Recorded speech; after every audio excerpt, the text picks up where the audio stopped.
Your mother called. She wants to see you this morning. I will remain here and box with Evander, then I'll have my music lesson with Kanye West. Out now! Make me.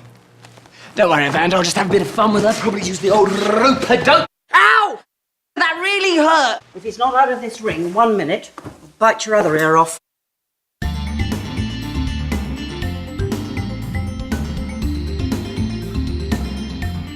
You're watching The Film Fix. I'm Jeff Marker here with Jonathan W. Hickman. We're on a noisy street in Atlanta, right among the busy Atlantic Station crowd here. And we just took a look at Arthur.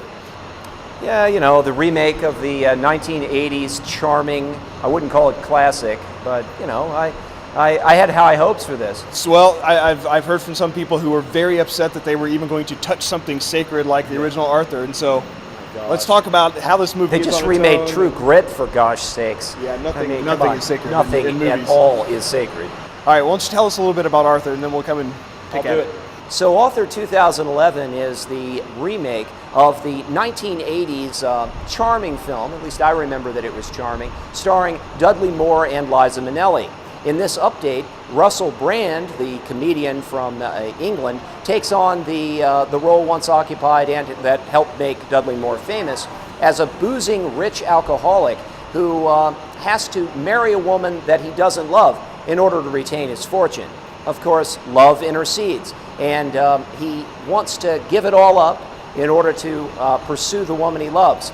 But the central question is, can he? So, do you remember Arthur from the 1980s? Did you actually see that movie? Or Well, let's establish that. I did see it. It's been years, though. I remember it basically as you do. It was kind of a charming little movie. I remember that the lead actors really made it. You know, that Dudley Moore and Liza Minnelli were, if not believable together, they were at least likable together. Well, yeah, they had chemistry, definitely. Yeah. You could see them getting together, I think. In this movie, you've got Russell Brand and a newcomer, Greta Gerwig. Greta Gerwig. Yeah, and I don't know that I've seen her in anything before. She looks a little like Brittany Murphy. But, you know, I just didn't buy from the very beginning that those two would ever get together, and why. No, and I think you have to talk about this movie in two ways. It's a comedy, and I thought it was very funny. I thought it was best when Russell Brand, you know, was able to riff and his little one-liners. That's when it works best. Yeah, when Russell Brand is able to deliver his particular brand of comedy. Very nice. See, I'm kind of funny too. You know, but here's the problem with that. So it's a comedy. But also, there is this romantic angle to it, and I think my problem with it, you know, Arthur has two women in his life. There's this new, well, actually three, I guess. There's the character played by Jennifer Garner, who he is supposed to marry in order to hang on to his fortune. And of course, she's sort of a monster. It's Jennifer Garner once again playing a straight character, and in this case, we don't like her at all. She really becomes the villain. And you know, you have to really work hard. This is a tribute to Jennifer Garner, because I would think an actor would have to work, and a director would have to work so hard to make Jennifer Garner unattractive, and yet she's darned unattractive in this movie. Yeah, boy, right when she needs to be. So the other woman in his life, and this is a switch from the original, they make the butler into a nanny, played by Helen Mirren. And then Arthur Very meets well this. played by her, I think. Exactly. Well, coming to that, then he meets this young blonde tour guide who he falls in love with, and of course that's the big, you know, it's supposed to be the romantic triangle.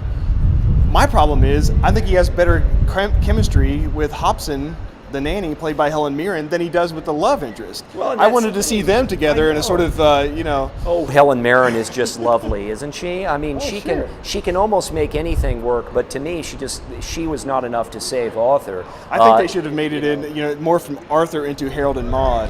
Well, wouldn't that have been marvelous? There you go. The Hal Ashby classic.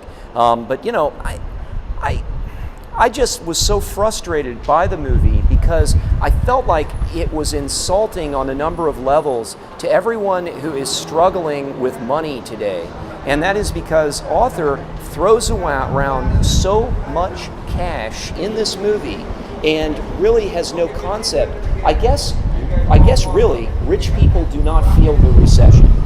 I suppose that's one of the things we get from Arthur. Well, Yeah, that's the third way to talk about it. They're really trying to use this little scenario to say something about the recession and people struggling and all that, and they end up saying nothing positive. You know, when he inevitably, I'm not giving anything away, inevitably Arthur has to hit bottom for this story, and bottom doesn't look all that bad to me in this movie. The reason why a lot of alcoholics do not suffer from hangovers is that they never stop drinking. You know, they get up in the morning and they start drinking, so they're able to tie one on and have the hair of the dog. It seems like in this movie that at times Russell Brand's author character is drunk, and at other times he's got some mental health issues. And the movie never quite addresses that serious undertone. I mean, there's a scene in I'll give this away, but it's not really a spoiler. There's a scene where Arthur goes to AA, and he makes a mockery. This is a movie Charlie Sheen would appreciate. I mean, he makes a mockery of AA, and in one scene, this guy is pouring out his guts to these these fellow people who are participating in the AA counseling, and Arthur makes a complete joke of it, and the joke is, I guess, on Arthur, but it is so insulting. Well, and I even had, you know, the guy who is up there, you know, sort of giving his talk. I thought that was disingenuous too. Totally. You know, they've got this guy even before Arthur enters into it. I agree with you. I think anybody who's been through Alcoholics Anonymous and sort of holds it dear to them or considers it important is going to watch this movie and really be kind of offended. Oh, I think so. They morphed this Arthur character into something that is more like Tony Stark in Iron Man when he's being Tony Stark. You know, only there's a little bit more. I don't know, charm to Tony Stark. This character is an Arrested Development case, but it seemed in the original his development was arrested at about age 16 or 17. Right. And here he seems 10 years old half the time. He even speaks in this kind of, it's like you said, you don't know whether he's drunk or mentally disabled. Well, and I kept thinking that the movie would take a turn and Helen Mirren would get this man some help. Not AA, which of course is a perfectly legitimate way for a person who's suffering from alcoholism to go, but I mean some serious clinical help, like a doctor come in. I mean, he would almost be someone that could be committed, and yet the movie plays everything for a laugh, and it makes us feel like we're wrong to point out the credibility issues, I think. And I know you won't go that far. I don't think they try to play everything for a laugh. I mean, when you know, certain things happen here, I could easily drift into spoilers, but certain things happen. I think they really go for the heart, but that's just where it fails. It doesn't feel all that deep to me. It's very superficial. And that's a very good point.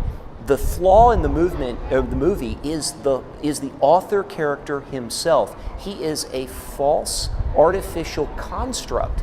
He is someone who has so much money that they can do literally no wrong. There's nowhere for the movie to go but down, and it never quite goes far enough to make us believe that he hit rock bottom. There's no sort of genuine pain, and so if they weren't going to do that, they just shouldn't get into those issues at all. But you know, look, this is not the first movie by any stretch to make these mistakes.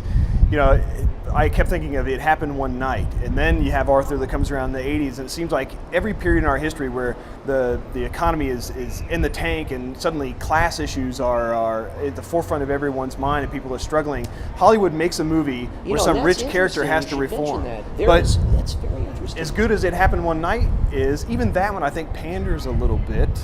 You know, and I think Frank Capra is about the only guy who could pull this off. I can say that I did not get my fix from Arthur this week.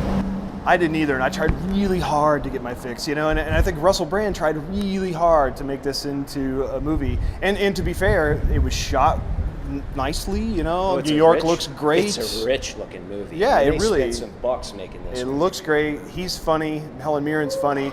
Everything else, I think, is either Gotta very talk about mediocre. Nick Nolte looks a lot like sort of Gary Busey going through one of these reality shows in this movie. It is a strange performance, and probably the best performance in the movie is Helen Mirren. But you know, Russell Brand, this is such a good role for the guy. There's nobody else who would have been cast as this. No. Yeah, and I think you're right. The actors that know that there's something lacking in the script, and so they're overcompensating. Thanks for watching the Film Fix this week. As always, I'm Jonathan W. Hickman, and this is Jeff Marker. You can join us on the web by going going to dailyfilmfix.com, where you can feed your movie addiction.